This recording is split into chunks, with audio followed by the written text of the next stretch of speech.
அடுத்ததாக பார்க்கக்கூடிய ராசிக்காரர்கள் கன்னியா ராசிக்காரர்கள்.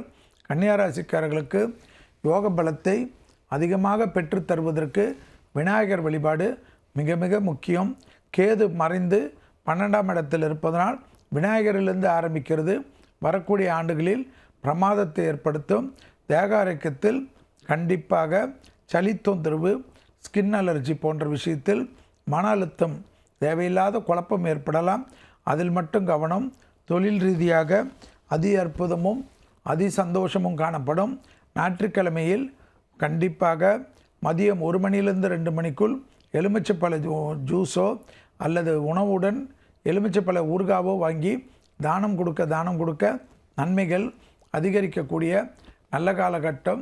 மன அழுத்தம் படிப்படியாக குறைவதும், குடும்பத்தில் அந்நியர் தலையீடு கூடவே கூடாது என்பதும், மேலதிகாரிகள் விஷயத்தில் அதீத கவனமாக இருப்பதும், வாகனத்தில் அஷ்டமத்தில் இருக்கக்கூடிய சூரியன் கவுத்து விடுவதற்கோ எங்கேயாவது போய் விபத்தை ஏற்படுத்துவதற்கோ சாத்தியக்கூறுகள் உண்டு.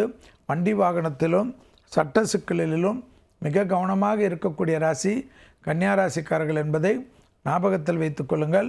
மேலதிகாரிகள் விஷயத்தில் தர்க்கம் செய்யாமல் இருப்பது மிக மிக முக்கியம். சட்டத்துக்கு புறமானவர்களுடைய நிழல் கூட அண்டாமல் பாதுகாத்து கொள்வது கன்னிக்கு நன்மை அனுகூலம் என்பதை ஞாபகத்தில் வைத்து கொள்ளுங்கள். யோக பலத்தை அதிகமாக பெறக்கூடிய ராசிக்காரர்கள் கன்னியா ராசிக்காரர்கள். எதிர்பார்க்காத இடத்துலேருந்து நல்ல செய்தி மிகப்பெரிய மாற்றத்தையும் மிகப்பெரிய நம்பிக்கையும் அனுகூலத்தையும் ஏற்படுத்தி தரும். தொடர்ச்சியாக இருந்த பலவிதமான கஷ்டங்கள் படிப்படியாக தீரும்.